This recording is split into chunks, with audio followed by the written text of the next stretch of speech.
하나님의 말씀을 보겠습니다. 신약 성경입니다. 마태복음 말씀입니다. 신약 성경 9페이지에 있습니다. 마태복음 6장입니다. 마태복음 6장입니다. 24절부터 34절까지 기록된 하나님의 말씀을 보겠습니다.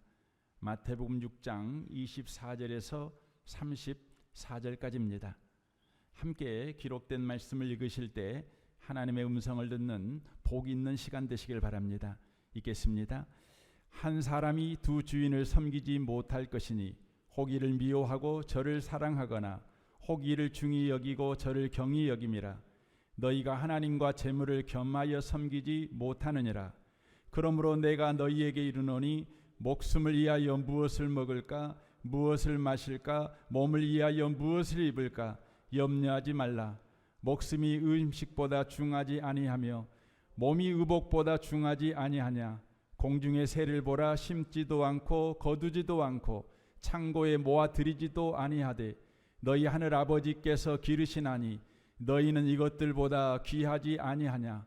너희 중에 누가 염려함으로 그 키를 한 자라도 더할 수 있겠느냐.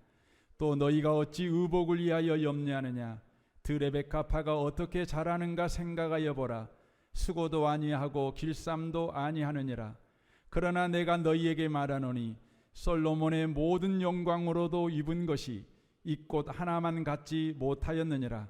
오늘 있다가 내일 아궁이에 던져지는 들풀도 하나님이 이렇게 입히시거든 하물며 너희일까 보냐. 믿음이 작은 자들아. 그러므로 염려하여 이르기를 무엇을 먹을까 무엇을 마실까 무엇을 입을까 하지 말라. 이는 다 이방인들이 구하는 것이라.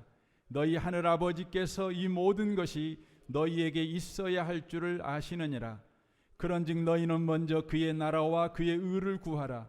그리하면 이 모든 것을 너희에게 더하시리라. 그러므로 내일 일을 위하여 염려하지 말라. 내일 일은 내일이 염려할 것이요 한날 괴로움은 그날로 족하니라. 아멘. 함께 예배드리는 모든 분들에게 이 말씀의 축복이 함께 하시기를 주님의 이름으로 축원합니다. 읽은 말씀에 의지해서 내일을 위해 오늘 불행해지지 말라는 제목으로 돈에 관한 하나님의 말씀을 전하겠습니다. 요즘 인기 있는 책 중에 모건 하우젤이라는 작가가 쓴 불변의 법칙이라는 책이 있습니다. 모건 하우젤이 이렇게 책을 쓰게 된 것은 아마존의 창업자 제프 베이조스의 말에 영향을 받았기 때문입니다. 제프 베이조스가 이런 말을 했습니다. 앞으로 10년 동안 무엇이 변할 것 같으냐는 질문을 자주 받습니다. 그런데 앞으로 10년 동안 변하지 않는 것은 무엇입니까? 라는 질문을 받는 경우는 거의 없습니다. 사실 이 두 번째 질문이 더 중요합니다. 이것을 알면 확신을 가지고 미래를 가늠할 수 있기 때문에 그렇습니다. 라고 말했습니다. 이 말에 깊은 공감을 한 모건 하우젤은 거의 10년가량 이렇게 살았습니다. 10여 년 전 나는 역사를 더 많이 공부하고 예측자료를 덜 읽겠다는 목표를 세웠습니다. 그 결정은 내 인생에 놀라운 변화를 가져왔습니다. 아이러니하게도 과거 역사를 알면 알수록 미래에 대한 불안감이 줄어들었습니다. 불확실한 앞날을 예측하려는 어설픈 시도를 멈추고 대신 결코 변하지 않는 것들에 집중하게 되었고 보이지 않았던 것들이 보이기 시작했습니다. 이것은 세월이 흘러도 여전히 유의미한 불변의 법칙입니다. 중요한 것은 변하는 것이 아니라 변하지 않는 것입니다. 세상은 너무 빠르게 바뀌기 때문에 사람들은 무엇이 바뀔지만 알려고 합니다. 하지만 우리의 미래에 영향을 주기 위해 알아야 할 것은 과거에도 지금도 앞으로도 변하지 않는 것들입니다. 저는 이 책을 읽으면서 많은 영감을 얻게 되었습니다. 모건 하우젤처럼 저도 도전해보고 싶었고 여러분에게도 이렇게 도전하라고 권하고 싶습니다. 성경을 더 많이 공부하고 예측자료와 각종 장부, 최신 정보를 덜 읽겠다는 목표를 세워야 합니다. 그 결정은 우리 인생에 놀라운 변화를 가져올 것입니다. 놀랍게도 성경을 알면 알수록 미래에 대한 불안감이 줄어들 것입니다. 불확실한 앞날을 예측하려는 어설픈 시도를 멈추고 대신 결코 변하지 않는 것들에 집중하게 되고 보이지 않았던 것들이 보이기 시작할 것입니다. 1000년이 지나도 절대 변하지 않는 것을 알게 될 것입니다. 성경은 과연 그렇습니다. 우리에게 불변의 법칙을 가르쳐 주십니다. 디모데후서 3장 16절을 보십시오. 모든 성경은 하나님께서 감동을 주셔서 기록되었기 때문에 진리를 가르쳐 주며 삶 가운데 무엇이 잘못되었는지 알게 해줍니다. 또한 그 잘못을 바르게 잡아주고 의롭게 사는 법을 가르쳐 줍니다. 오늘 저는 돈에 관한 불변의 법칙을 여러분하고 나누려고 합니다. 성경은 우리에게 돈에 관한 불변의 법칙을 이렇게 가르칩니다. 어떻게 가르칠까요? 그것은 돈은 하나님이 주인이시며 돈의 공급자도 하나님이시다. 이것이 성경이 가르치는 돈에 대한 불변의 법칙입니다. 잠언 10장 22절입니다. 여호와께서 복을 주시기 때문에 사람이 부하게 되는 것이지 노력만 한다고 해서 부자가 되는 것은 아니다라고 말씀합니다. 우리의 노력과 현명한 선택과 투자가 부의 법칙은 아니라는 것입니다. 부자가 되는 것은 과학이 아닙니다. 특별한 어떤 법칙이 따로 있는 것이 아니라는 것입니다. 전적인 하나님의 주권이며 하나님의 은혜라는 것입니다. 이것이 성경이 가르치는 돈의 불변의 법칙입니다. 고린도후서 9장 8절을 보십시오. 하나님께서는 여러분에게 온갖 은혜가 넘치게 하실 수 있습니다. 그러므로 여러분은 모든 일에 언제나 쓸 것을 넉넉하게 가지게 되어서 온갖 선한 일을 얼마든지 할 수 있습니다. 이것은 성경에 기록된 바 그가 가난한 사람들에게 아낌없이 뿌려주셨으니 그의 의가 영원히 있다 한 것과 같습니다. 심는 사람에게 심을 씨와 먹을 양식을 공급하여 주시는 하나님께서 여러분에게도 씨를 마련하여 주시고 그것을 여러 갑절로 늘려주시고 여러분의 의의 열매를 증가시켜 주실 것입니다라고 말합니다.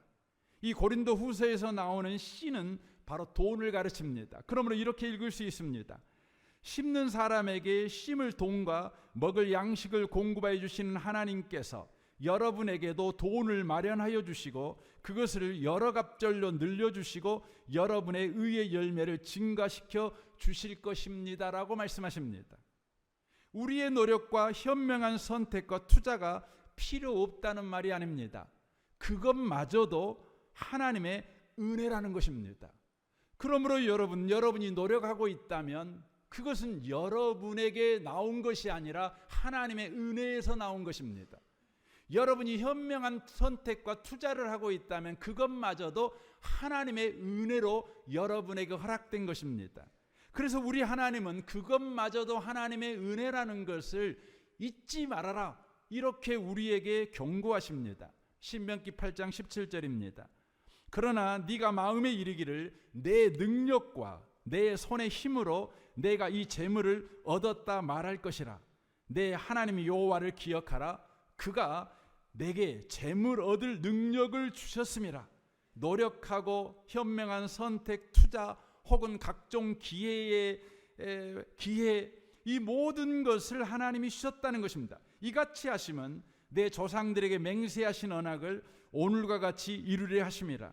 네가 만일 네 하나님 여호와를 잊어버리고 다른 신들을 따라 그들을 섬기며 그들에게 절하면 내가 너희에게 증거하노니 너희가 반드시 멸망할 것이라 라고 말씀하십니다. 이것은 경고가 아닙니다. 하나님의 약속입니다. 하나님은 약속대로 꼭 한다는 것을 우리가 놓치시면 안 되는 것입니다. 우리는 돈에 대한 불변의 법칙을 절대 잊어먹어버리면 안 됩니다. 돈의 주인은 하나님이시며 돈의 공급자도 하나님이시다. 돈을 얻을 능력도 하나님이 공급하신다. 이 불변의 법칙을 잊지 않고 살아가셔야 합니다. 우리는 한 푼의 돈을 벌 때에도 아니 여러분에게 돈이 필요할 때에도 다윗의 고백을 잊지 말으셔야 합니다. 역대상 29장 11절입니다. 여호와여 이대하심과 권능과 영광과 능력과 위엄이 다 주께 속하였사오니 천지에 있는 것이 다 주의 것이로소이다. 여호와여 주권도 주께 속하였사오니 주는 높으사 만물의 머리이심이이다. 부와 귀가 주께로 말미암고 또 주는 만물의 주제가 되사 손에 권세와 능력이 있사오니 모든 사람을 크게 하심과 강하게 하심이 주의 손에 있나이다. 사랑하는 성도 여러분, 여러분의 입술 가운데 이 고백이 떠나지 않기를 주님의 이름으로 축원합니다. 우리는 돈의 이 불변의 법칙에 대해서 성경의 이야기를 듣고 난 이후에 우리는 당연하게 이런 질문이 생깁니다. 어떤 질문입니까? 그렇다면 왜 우리에게 재정적 어려움이 있습니까? 라는 질문입니다. 왜 이 질문을 합니까? 우리가 알고 있는 하나님은 우리를 사랑하시는 아버지이십니다. 독생자 예수까지 아끼지 아니하시고 내어주셔서 우리를 하나님의 자녀 삼으신 우리 아버지십니다. 그럼 자녀인 우리가 재정적으로 어려움을 겪게 되는 것을 우리 주님은 내버려 두기를 원하실까요? 그렇지 않지요. 우리 하나님은 얼마든지 우리에게 재정적 부요를 주실 수 있는 능력을 가지신 분이신 까닭에 우리에게 그것을 주기를 원하십니다. 그런데도 왜 우리에게 재정적 어려움이 여전히 있도록 내버려 두시냐는 것입니다. 우리의 잘못 때문에 그럴까요? 우리가 잘못 살아서 그럴까요? 아니면 우리가 알지 못하는 또 다른 이유가 있기 때문에 그럴까요? 우리는 이 부분을 성경을 통해 바르게 이해하고 신앙생활 해야 되는 것입니다. 성경에 등장하는 인물 가운데 가장 큰 재정의 어려움을 당한 사람은 욥입니다. 욥이 얼마나 큰 재정적 어려움을 당했는지 여러분은 아마 잘 아실 것입니다. 욥이 재정적 어려움을 당하게 된 이유를 성경은 이렇게 언급하십니다. 욥기 1장 9절입니다. 사단이 여호와께 대답하여 이르되 욥이 어찌 까닭 없이 여호와를 경외하리이까? 주께서 그와 그의 집과 그의 모든 소유물을 울타리로 두르심 때문이 아니니까? 주께서 그의 손으로 하는 바를 복되게 하사 그의 소유물이 땅에 넘치게 하였음이니이다. 이제 주의 손을 펴서 그의 모든 소유물을 치소서. 그리하시면 틀림없이 주를 향하여 욕하지 않겠나이까? 여호와께서 사단에게 이르시되 내가 그의 소유물을 다 내 손에 맡기노라. 다만 그의 몸에서 내 손을 대지 말지니라. 사단이 곧 여호와 앞에서 물러가니라 라고 말씀하십니다. 욥이 재정적으로 파산하게 된 것은 사단의 참소 때문이었다고 성경은 말씀합니다. 사단의 참소는 어떤 것입니까? 욥이라는 인물은 하나님이 복을 주면 하나님을 잘 믿겠지만 하나님께서 욥을 어렵게 하시면 하나님을 외면할 것입니다. 욥은 그런 사람입니다 라는 바로 사단의 참소 까닭에 재정적 파탄이 일어나게 되었습니다. 한마디로 말하면 돈 때문에 하나님을 믿고 돈 때문에 하나님을 떠난다는 것입니다. 욥의 마음에는 돈이 마음의 주인으로 있다, 이렇게 사단이 바로 참소한 것입니다. 하나님은 이 부분을 확인하도록 사단에게 욥의 고난을 허락하십니다. 아주 중요한 지점입니다. 하나님은 욥의 마음에 돈이 주인인지 하나님이 주인인지 이것을 사단에게 확인시켜 주기 위해서 욥의 고난을 허락하십니다. 그러므로 사랑하는 성도 여러분, 성도에게 재정적 문제가 생긴다면 바로 성경적 접근을 반드시 하셔야 합니다. 나는 돈 때문에 하나님을 믿는가? 하나님 때문에 하나님을 믿는가? 내 삶의 주인은 누구이신가? 라는 선택의 갈림길에 서 있구나 하는 분별력을 가지셔야 된다는 것입니다. 나는 지금 하나님을 믿는 사람인데 돈 때문에 하나님을 믿는 사람인가? 하나님 때문에 하나님을 믿는 사람인가? 이것을 확인하게 하시기 위해서 하나님께서 내게 재정의 어려움을 주고 있구나, 이런 분별력이 저와 여러분에게 있어야 된다는 것입니다. 돈과 하나님은 동시에 섬길 수가 없습니다. 왜입니까? 마태복음 6장 오늘 본문 24절입니다. 한 사람이 두 주인을 섬기지 못할 것이니 혹 이를 미워하고 저를 사랑하거나 혹 이를 중히 여기고 저를 경히 여김이라. 너희가 하나님과 재물을 겸하여 섬기지 못하느니라 라고 말씀합니다. 내 마음에 재물이 있으면 하나님이 내 몸의 마음의 주인으로 계시지 못합니다. 내 마음에 돈이 주인으로 있는 한 하나님은 날마다 내 삶의 종으로 내 삶에 있습니다. 하나님이 내 마음의 주인으로 있으면 돈은 내 삶의 종이 되겠죠. 그래서 믿음의 사람들은 항상 마음의 주인이 주님으로 있게 하기 위해서 이런 믿음의 기도를 드렸습니다. 잠언 30장 7절입니다. 내가 두 가지 일을 주께 구하겠사오니 내가 죽기 전에 내게 거절하지 마시옵소서. 곧 헛된 것과 거짓말을 내게서 멀리 하옵시며 나를 가난하게도 마옵시고 부하게도 마옵시고 오직 필요한 양식으로 나를 먹이시옵소서.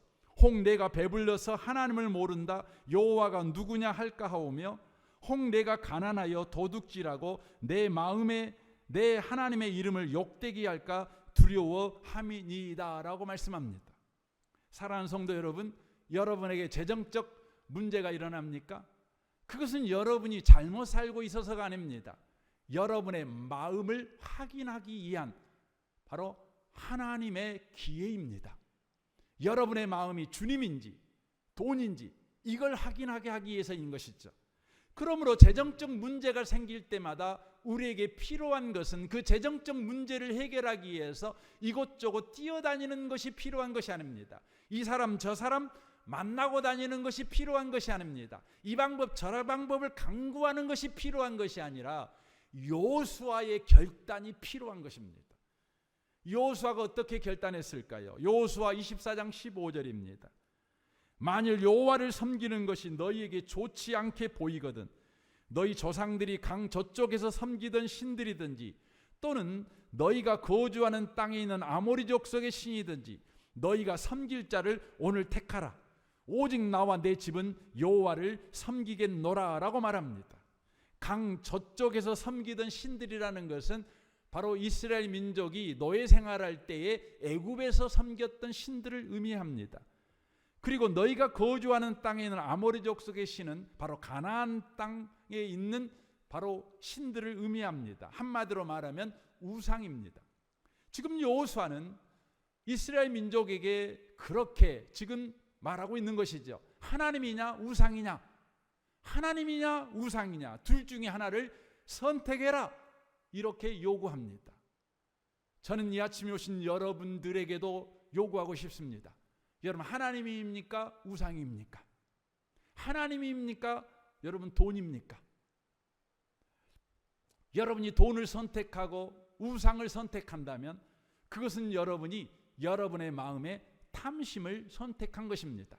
성경은 우상 숭배가 곧 탐심이다.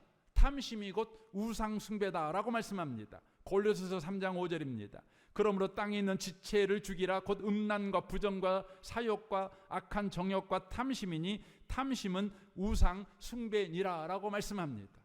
탐심은 우상 숭배입니다. 여러분 우상이 뭘까요? 우상이라는 것은 내 욕망을 바로 이루어지는 신, 이게 우상입니다. 그러므로 탐심과 우상이라고 하는 것을 결부시켜 말씀드리면 내 인생을 내 마음대로 해보려는 마음, 이게 바로 탐심이라는 것을 알 수가 있습니다.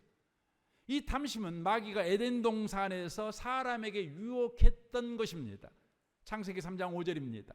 너희가 그것을 먹는 날에는 너희 눈이 밝아져 하나님과 같이 되어 선악을 알 줄을 하나님이 아심이니라 라고 말합니다. 네가 갖고 싶어하는 그것을 갖는 날에, 네가 소원하는 것을 갖는 그날에, 네가 욕망하는 것을 네가 갖는 그날에 네 눈이 밝아져 네가 하나님이 되리라. 네 인생의 주인이 네가 되어 네가 원하는 인생을 살아가리라. 사단이 지금 말하고 있는 것입니다. 이것이 여러분 탐심입니다. 오늘 설교 돈 문제를 가지고 이 사단의 유혹을 바꿔서 말하면 이렇게 되는 거죠. 네가 부자가 되는 날에는 네가 진정한 자유인이 되어 네가 꿈꾸는 인생을 마음껏 살게 될 것이다. 이제 어디를 가든지 떳떳하게 살게 될 것이다. 왜냐하면 네가 네 인생의 주인이 되었기 때문이다. 여러분, 이게 바로 마귀의 유혹이며 이게 우상숭배며 이게 탐심입니다. 탐심은 내 인생의 주인이 내가 되려는 욕망입니다. 돈만 있으면 하나님도 없어도 된다는 욕망입니다. 하나님 없는 것보다 돈이 없는 것이 더 겁나는 마음, 이게 여러분 탐심이며 우상숭배입니다. 기도 없이 살아도 돈 없이는 살 수가 없습니다. 예배 없이는 살아도 돈 없이는 도무지 못 살겠습니다. 이 마음이 내 마음을 부여잡고 있습니다. 그것은 곧 탐심이 지금 내 마음을 부여잡고 있는 것입니다. 우리는 하루를 살 때 내 지갑에 돈이 없어서 겁나지, 새벽기도 안 한 것 때문에 겁나지는 않습니다. 주일예배 빼먹은 것 때문에 겁나지는 않습니다. 하지만 은행 잔고가 빈 것은 한없이 겁납니다. 우울합니다. 내일에 대한 두려움 때문에 한 발자국발도 용기 있게 담대하게 내딛지 못합니다. 탐심은 부자가 되려는 마음입니다. 요즘 시대엔 부자가 되려는 마음을 당연하게 여깁니다. 부자가 되려는 마음이 없는 것을 이상하게 여길 정도입니다. 이 시대를 장악한 시대정신, 바로 부자가 되려는 마음입니다. 우리 모두는 이 마음에 사로잡혀 버렸습니다. 부자가 되려는 마음, 이 욕망은 아주 위험합니다. 성경은 이렇게 말씀합니다. 디모데전서 6장 9절입니다. 부활해 하는 자들은 시험과 올무와 여러 가지 어리석고 해로운 욕망에 떨어지나니 곧 사람으로 파멸과 멸망에 빠지게 하는 것이라. 돈을 사랑함이 일만하게 뿌리가 되나니 이것을 탐내는 자들은 미혹을 받아 믿음에서 떠나 마음 많은 근심으로써 자기를 찔렀도다라고 말합니다. 이것은 여러분 가난에 관한 이야기만 아닙니다. 이것은 여러분이 돈을 많이 굽은 것도 문제입니다. 여러분, 재정에 문제가 있다는 건 돈이 없는 문제만을 말하는 것이 아니라 돈이 많이 있는 것도 문제라는 걸 말하는 것입니다. 어찌했든지 돈이 있든 없든 여러분과 저의 마음에 부자가 되려는 마음이 있다면, 탐심에 사로잡힌 마음이 있다면, 하나님이 아니라 우상에게 절하는 삶을 지금 살아가고 있다면, 여러분은 돈이 많든 돈이 없든 여러분 밤잠 편하게 못 잘 것입니다. 여러분 안에 근심이 있을 것입니다. 여러분 안에 두려움이 있을 것입니다. 여러분 안에 바로 날마다 여러분을 떠나지 못하는 그런 두려움, 근심이 있다는 것입니다. 이것은 단순한 경고가 아닙니다. 이건 하나님의 약속입니다. 하나님은 약속대로 하십니다. 역사가 이를 증명합니다. 에스겔 28장 2절을 보겠습니다. 사람의 아들아, 너는 두로 왕에게 나 주 여호와께서 이렇게 말한다고 일러주어라. 두로, 기억하십시오. 네가 교만하여 나는 신이다. 내가 신들의 자리 곧 바다 중심에 앉았다 하는구나. 네가 신인체 하여도 너는 사람이며 신이 아니다. 너는 다니엘보다 지혜로워서 깨닫지 못할 비밀을 없다고 생각하고 있다. 네가 지혜와 총명으로 재물을 얻어 금과 은을 내 창고에 쌓고 약삭 빠른 장사 수단으로 내 재물을 늘렸으나 그 재물 때문에 네 마음이 교만하였다. 그러므로 나 주 여호와가 말한다.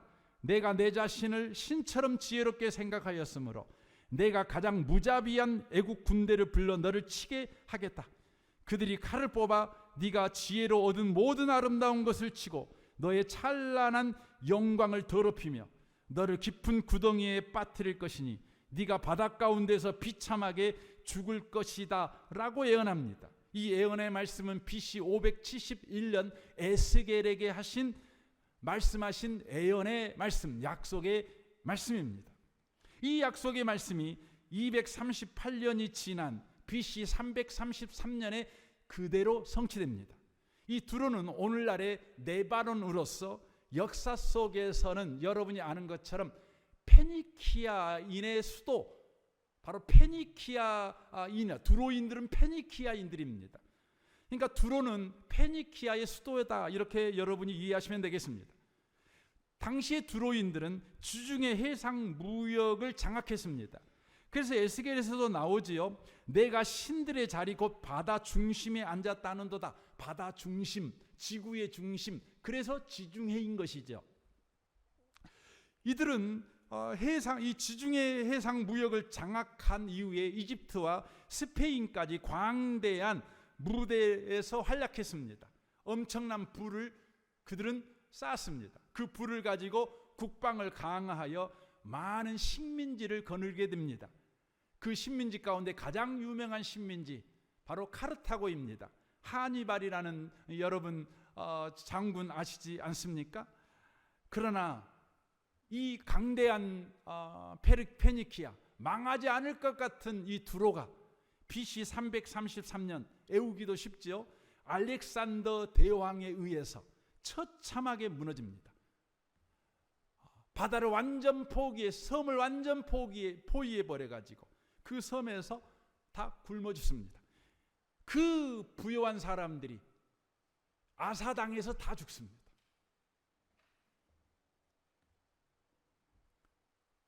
여러분 안에 탐심을 내버려두면 안 돼요. 그 탐심은 반드시 여러분의 시험과 올무와 여러 가지 해로운 욕망에 떨어지게 만듭니다. 미혹을 받아 믿음에서 떠나 많은 근심에 사로잡힌 삶을 살게 하다가 마침내 파멸과 멸망에 떨어지게 된다는 것입니다. 그러므로 예수 믿는 사람은 재적인 문제가 일어날 때에 하나님이 저와 여러분에게 기회를 주고 있는 겁니다. 어떤 기회요? 탐심을 제거하라는 기회를 주고 있는 겁니다. 여러분의 가난을 주님이 즐기시는 거 아닙니다. 여러분이 돈이 없어서 여러분이 못 먹고 못 입는 거, 그것을 주님께서 고소해 하시는 것이 아닙니다. 예수 믿는 사람에게 재정적 어려움이 있다는 것은 딱 한 가지 이유입니다. 여러분이 기도 안 해서도 아니에요. 여러분이 예배 안 드려서도 아니에요. 여러분 안에 있는 탐심을 제거할 기회를 주시는 것이에요. 그래서 예수 믿는 여러분, 여러분에게 재정적 어려움이 있다면 탐심을 제거할 기회로 삼는 복 있는 분들이 되시기 바랍니다. 지혜로운 분들이 꼭 되셔야 합니다. 그러면 어떻게 우리 몸의 탐심을 제거할 수 있을까요? 누가복음 16장 14절을 좀 보셔야 합니다. 바리새인들은 돈을 사랑하는 자들이라 이 모든 것을 듣고 비웃거늘이라고 말합니다. 우리 예수님께서 구원의 말씀을 전해 주었습니다. 은혜의 말씀을 전해 주었습니다. 하지만 바리새인들은 그 말을 거부합니다. 왜요? 그들은 돈을 좋아하는 사람들이에요. 탐심에 완전히 사로잡힌 사람들이에요. 그래서 하나님의 말씀도 거부해버려요. 여러분, 왜 바리새인들은 돈을 좋아할까요? 말 그대로 바리새인이기 때문에 돈을 좋아합니다. 여러분, 바리새인이 누구일까요? 바리새인들은 율법주의자들입니다. 이들에게는 은혜라는 개념이 없습니다.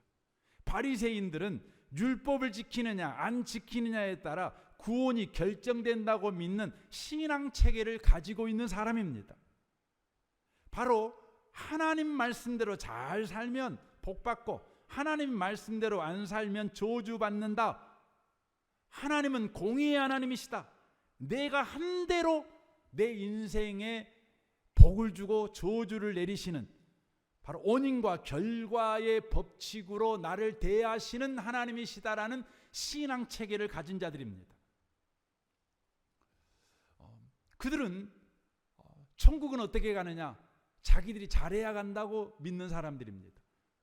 그런데 자기가 잘하면 천국 가는데 자기가 천국 간다는 것을 죽어봐야 아는데 이 땅에서도 확인하는 방법으로 그들 스스로들이 정한 것이 있는데 그게 뭐냐면 바로 이 땅의 삶을 살아가면서 하나님 말씀대로 살면 복 받는다는 것입니다. 바로 부자가 되는 것입니다.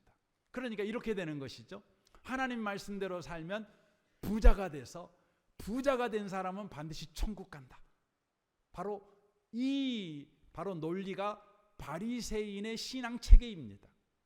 그러므로 바리새인들에게 있어 가난은 두려운 것입니다. 왜냐하면 가난은 바로 하나님에게 저주를 받아 지옥 간다는 바로 증거가 되는 까닭에 그렇습니다. 그러므로 바리새인들에게 현실적으로 가장 중요한 건 뭐냐면 자신이 돈을 많이 버는 것, 부자가 되는 것입니다. 부자가 되는 것입니다. 오늘 실패하면 안 돼요. 오늘 또 부자가 돼야 돼요. 어제도 부자가 돼야 됐지만 오늘 또 부자가 돼야 돼요. 내일도 부자가 돼야 돼요. 단 하루라도 내가 부자가 안 되면 내 구원은 흔들리는 거예요. 그러니 계속 부자가 돼야 되는 것이죠. 여러분 마음에요, 나는 계속 부자가 돼야 된다는 마음에 사로잡히신 분이 계십니까? 나는 절대 돈을 잃어버리면 안 돼, 가난해지면 안 돼, 이런 마음에 사로잡히신 분이 계십니까? 그분이 예수 믿는 분이라면 그분은 지금 바리새인의 신앙 체계를 가지고 신앙생활 하는 사람들입니다. 우리 가운데도 바리새인 같은 신앙 체계를 가지고 신앙생활하는 사람들이 여러분 많이 있지요. 부자가 된 것은 내가 잘해서 하나님이 복 주신 것이고, 가난한 것은 우리가 잘못해서 하나님이 저주했다, 이 믿음을 가지고 신앙생활하는 것이죠. 그래서 자신이 부자가 되면 나 잘해서 부자 됐으니까 자기 자랑하고 다니느라고 입이 마르지를 않아요. 여러분, 부자가 된 것은 하나님의 은혜예요. 여러분이 잘해서 부자 된 게 아니에요. 하나님의 은혜예요. 아니, 부자가 된 것은 하나님의 은혜로 네가 부자 되었으니 네 안에 탐심을 제거해라는 하나님의 기회인 거예요. 여러분이 가난해진 건 여러분이 잘못 살아서가 아니에요. 여러분이 기도 안 하고 새벽 기도도 안 하고 딴짓하고 사니까 가난해진 것이 아니라 하나님께서 여러분에게 여러분 마음에 있는 탐심을 제거하라는 기회로 여러분에게 가난을 선물로 주신 거예요. 그래서 예수 안에 있는 사람은 부자이든지 가난한 것이든지 다 하나님의 선물이에요. 하나님만 섬기며 살아가라고 내게 허락한 기회인 것이에요. 예수 믿는 사람은 법 아래 있지 않아요. 예수 믿는 사람은 은혜 아래 있어요. 여러분들이 자꾸만 법 아래 있는 사람처럼 굴게 되면 여러분 안에 탐심을 해결할 방법이 없어요. 여러분은 기억해야 됩니다. 예수 안에 있는 사람은 법 아래 있는 사람이 아니라 은혜 아래 있는 사람입니다. 그래서 로마서 6장 14절에 이렇게 말씀합니다. 죄가 너희를 주장하지 못하리니 이는 너희가 법 아래 있지 않고 은혜 아래에 있음이라. 아멘이시죠? 여러분은 법 아래 있지 않아요. 은혜 아래에 있어요. 잘하면 복받고 못하면 저주받고 그거 아래에 있는 것이 아니에요. 잘하든 못하든 하나님을 사랑하는 자 곧 그 뜻대로 부르심을 입은 자는 모든 것이 합력하여 선을 이루는 은혜 아래에 있는 인생을 살고 있어요. 우리가 온수되었을 때, 경건치 않을 때, 죄인이었을 때 아들까지 아끼지 아니하시고 십자가에 대신 못 박아서 구원하신 그 철철 넘치는 하나님의 사랑이 우리 인생에 지금 흐르고 있는 인생, 이게 저와 여러분의 인생이에요. 그러므로 여러분, 탐심을 이기려면 내가 법 아래 있지 않고 은혜 아래 있다, 이것을 기억하고 은혜 아래 사는 자처럼 인생을 살아가는 거예요. 그럼 여러분, 은혜 아래 사는 자처럼 인생을 사는 게 어떤 것일까요? 여러분이 이번 한 주간 동안 오늘 본문 마태복음 6장 24절부터 34절까지 여러분 읽으십시오. 시간이 없어 오늘은 31절만 저는 읽고 싶습니다. 그러므로 염려에 이르기를 무엇을 먹을까 무엇을 마실까 무엇을 입을까 하지 말라. 이는 다 이방인들이 구하는 것이라. 너희 하늘아버지께서 이 모든 것이 너희에게 있어야 할 줄을 아시느니라. 그런즉 너희는 먼저 그의 나라와 그의 의를 구하라. 그리하면 이 모든 것을 너희에게 더하시리라. 그러므로 내일 일을 위하여 염려하지 말라. 내일 일은 내일이 염려할 것이요 한날 괴로움은 그날로 족하니라 라고 말씀하십니다. 이 말씀은 이런 말입니다. 지금 우리는 하나님의 은혜의 영향권 아래에 살고 있으니 뭔가 손해볼까봐, 뭔가 안 될까봐, 뭔가 망할까봐 염려할 필요가 없다. 내일 행복을 위해서 오늘 불행해지지 말아라. 다만 오늘 하루하루 믿음의 선택을 하며 살아라. 그리스도인답게 살아가라 라고 말씀합니다. 여러분, 그리스도인답게 살아가는 것이 뭐죠? 데살로니가전서 5장 16절은 말이죠. 항상 기뻐하라. 쉬지 말고 기도하라. 범사에 감사하라. 이것이 그리스도 예수 안에서 너희를 향하신 하나님의 뜻이니라라고 말씀합니다. 부자가 됐든 가난해졌든 항상 기뻐하는 것이죠. 항상 쉬지 않고 기도하는 것이죠. 범사에 감사하는 것이죠. 여러분, 여러분의 범사에 부자 되든지 가난하든지 기뻐하고 기도하고 감사가 항상 있는 삶을 살아가는 거예요. 믿는 사람답게 믿는 자의 품위와 믿는 자의 반응력을 가지고 하루하루를 살아가는 것이죠. 환경에 반응하는 것이 아니라 은혜 속에 나를 있게 하신 그 하나님께 계속해서 반응하며 살아가는 것이죠. 이렇게 살아간 구체적인 인물 한 분을 소개하고 오늘 설교를 마무리하려고 합니다. 마태복음 창세기 26장에 보면 이삭이라는 인물이 나옵니다. 이삭이 블레셋 땅에 가서 살게 되었습니다. 하나님이 은혜를 주셔가지고 한 해 농사를 지었는데 100배의 복을 주었습니다. 그러니까 1년 먹을 농사를 지었는데 100년 동안 먹을 복을 이삭에게 주었습니다. 이것이 시기 난 블레셋 사람들이 이삭을 괴롭혔습니다. 그리고 이삭을 쫓아내버렸습니다. 아무리 식량이 많아도요, 사막에서는 뭐가 없으면 여러분 죽습니까? 우물이 없으면 죽는 겁니다. 이삭이 쓰고 있는 우물을 메꿔버렸어요. 그리고 쫓아내버렸습니다. 그때 이삭은요, 시비를 걸어오는 그들과 분쟁하지 않았습니다. 그리고 순수하게 양보하며 그냥 떠났습니다. 그리고 한 곳에 이르러서 우물을 팠습니다. 여러분, 우리나라에서도 우물을 파려면 여러분 굉장히 어렵죠? 우리 김용복 장로님께서 우물을 팠는데 거의 200m 가까이 팠다고 그러시더라고요. 많은 돈을 들였죠. 근데 사막에서 요즘같이 장비도 없는 곳에서 여러분 사람이 손으로 여러분 파야 돼요. 이스라엘에서 오래 살아온 사람들은 보통 150에서 200m를 파야 물이 나온대요. 여러분 땅을 판 겁니다. 나온다는 장담도 없잖아요. 근데 놀랍게 우물이 나온 겁니다. 얼마나 감사합니까? 살았다. 그렇게 고백하는 소리가 끝나기도 전에 블레셋 사람들이 와갖고 그 우물을 뺏어버렸습니다. 죽으라는 것이죠. 어떻게 해야 됩니까? 싸워야죠. 우물 지켜야죠. 죽고 사는 문제인데, 근데 이삭은 순수하게 양보하고 떠났습니다. 그리고 또 팝니다. 또 150m를 파는 거죠. 얼마나 많이 걸렸겠어요. 드디어 물이 나왔습니다. 놀랍습니다. 근데 또 블레셋 사람들이 와가지고 또 뺏었습니다. 조용히 떠났습니다. 또 팠습니다. 또 물이 나왔습니다. 또 쫓아왔습니다. 또 떠났습니다. 계속 그랬습니다. 그리고 이삭은 또 우물을 팠습니다. 이제 5번째 우물 파고 쫓겨나고 그랬습니다. 그리고 한 곳에 와서 있습니다. 그때 놀라운 일이 벌어집니다. 블레셋 사람들이 찾아왔습니다. 찾아와서 이렇게 말합니다. 창세기 26장 28절입니다. 그들이 이르되 여호와께서 너와 함께 계심을 우리가 보았으므로 라고 고백합니다. 이 말이 어떤 의미입니까? 내가 너를 보니 네 마음의 주인이 우물이 아니구나. 네 마음의 주인이 하나님이시구나. 이렇게 고백하는 것입니다. 네 마음의 주인이 우물이 아니었어. 그러니 네 마음의 주인이 우물이었다면 이 우물을 우리가 빼앗으려고 할 때 너는 목숨을 걸고 이 우물을 지키려고 우리와 싸웠을 거야. 근데 너는 순수하게 떠났어. 네 마음에 하나님이 계셨어. 인도자는 하나님이야. 은혜로 우물이 또 주셔. 우물은 하나님의 은혜야. 우리의 노력이 아니야. 운이 좋아서 우물이 또 생긴 게 아니야. 하나님의 은혜야. 우리는 보았어. 네 마음의 우물이 아니라 하나님이 마음의 주인인 것을. 여러분 자녀들이 여러분 보고 와서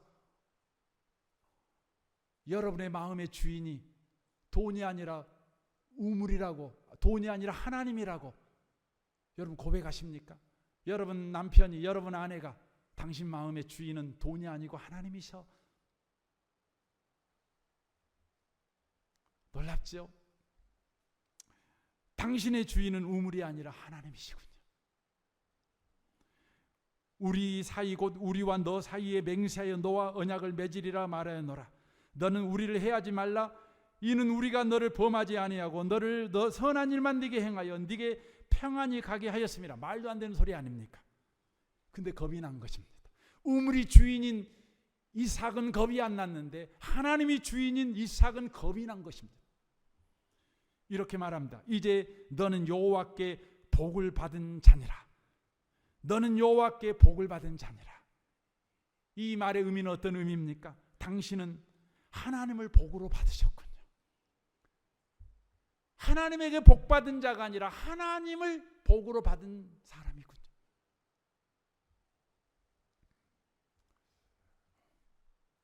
이 아침에 오신 여러분을 축복합니다.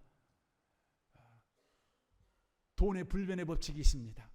하나님이 주인이고 하나님이 공급자고 하나님이 은혜로 여러분에게 물질을 주십니다. 하나님이 내 마음의 주인이냐? 우리가 그렇게 고백하는 때까지 우리 하나님은 재정의 문제를 가지고 여러분에게 끊임없이 기회를 주실 것입니다. 마침내 여러분의 자녀가 부모님을 보니 하나님이 주인이 틀림없습니다. 여러분의 남편이 여러분의 아내를 보면 또 여러분의 아내가 여러분의 남편을 보면서 당신의 마음에 돈이 아니라 하나님이 주인이십니다. 저는 그것을 보았습니다. 이렇게 고백하는 날이 속히 오시기를 주님의 이름으로 축원합니다. 아멘. 우리 같이 이 시간 기도하기를 원합니다. 오늘 말씀을 생각하며 이 시간 여러분 기도했으면 좋겠습니다. 재정적 어려움에 있는 분이 계실 거죠. 주님 100만 원만 주세요. 주님 1000만 원만 주세요. 주님 참 좋은 기회가 나에게 왔는데 돈이 없어요. 돈 주시면 이 기회를 내가 잡을 수 있습니다. 내가 돈 많이 벌면 성교연금 많이 할게요. 구제연금 많이 할게요. 11조 많이 할게요. 우리는 늘 주님에게 이런 식으로 공갈 협박을 합니다. 주님 말씀합니다. 나 네 돈 안 필요해. 나는 네가 필요해. 하나님만 섬기는 네가 필요해. 나는 네 마음이 필요해. 네 돈 필요 안 해. 내가 돈 없어서 일 못하냐? 나는 네가 필요해. 그래서 너에게 재정적 어려움을 준 거야. 두 손 들고 나한테 와. 하나님의 은혜라는 거 고백해. 네가 하나님의 은혜 속에 살고 있으니 하나님 인생을 책임져 준다는 믿음 갖고 살면 돼. 이 시간 주님이 여러분에게 요구하십니다. 나는 네가 필요해. 네 돈 안 필요해. 네 11조가 필요한 게 아니야. 네가 필요해. 나만 사랑하는 네가 필요해. 우리 시간 이 주의 음성을 듣고 주님 앞에 이 시간 우리 함께 기도했으면 좋겠습니다. 기도하겠습니다. 하나님 아버지,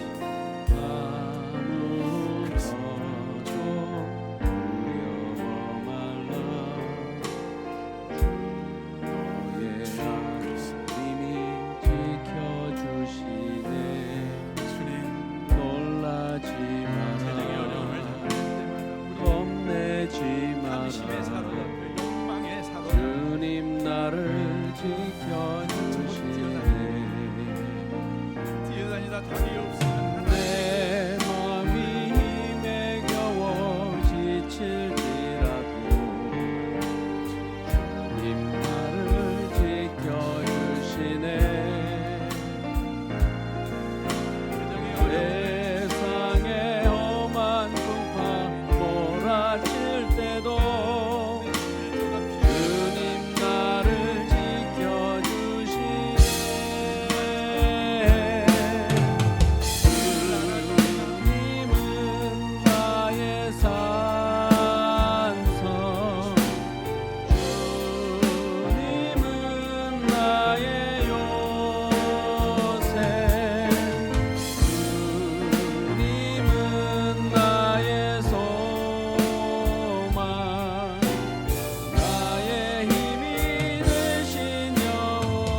우리는 재정적 어려움을 당할 때에 우리가 뭐 잘못했나? 우리는 회개부터 합니다. 그래도 해결이 안 되면 주님과 협상을 하려고 합니다. 주님, 이번에 이 재정 문제만 해결해 주면 나 11조 많이 할게요. 돈 많이 벌게 해주시면 교회 감사헌금도 넘치게 하겠습니다.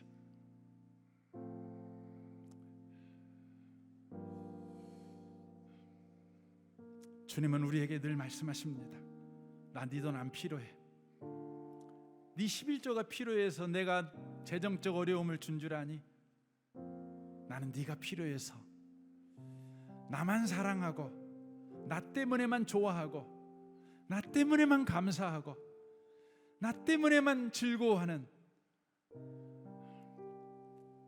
춤추는 네가 필요해서 내가 너에게 재정적 어려움을 기회로 준 거야. 주님, 재정적 어려움이 올 때마다 내가 하나님의 은혜 속에 있는 자라는 걸 놓치지 않게 해 주옵소서. 우리는 법 아래 있는 자가 아니라 은혜 아래 있는 자입니다. 내 인생은 하나님이 책임져 주십니다. 내 노력이 내 인생을 놀랍게 바꾸는 것이 아니라 하나님의 열심과 노력이 내 인생을 복되게 하셨습니다. 이 사실을 기억하고 어떤 상황 속에서도 기뻐하며 감사하며 기도하며 살아내는 자 되게 하여 주옵소서. 이삭처럼 살게 하여 주옵소서. 마침내 당신의 주인은 우물이 아니라 하나님이시군요. 내 주변 사람에게 이런 말을 듣게 하여 주옵소서. 내 자식에게 이 말을 듣게 하시고 내 배우자에게 이 말을 듣게 하여 주옵소서. 이 날이야말로 당신은 하나님을 복으로 받으셨군요. 이 놀라운 복 가운데 참여하게 될 줄로 믿습니다. 이 시간 헌금합니다. 헌금하는 모든 손들이 헌금이 필요해서 우리에게 헌금을 요구하시는 하나님이 아니라 내가 필요해서 하나님께 더욱더욱 하나님의 사람으로 살아가라고 요구하시는 하나님의 음성을 기억하는 헌금 시간이 되는 복을 받는 모든 분들이 되게 해 주옵소서. 주님을 찬양합니다. 예수님의 이름으로 기도합니다. 아멘.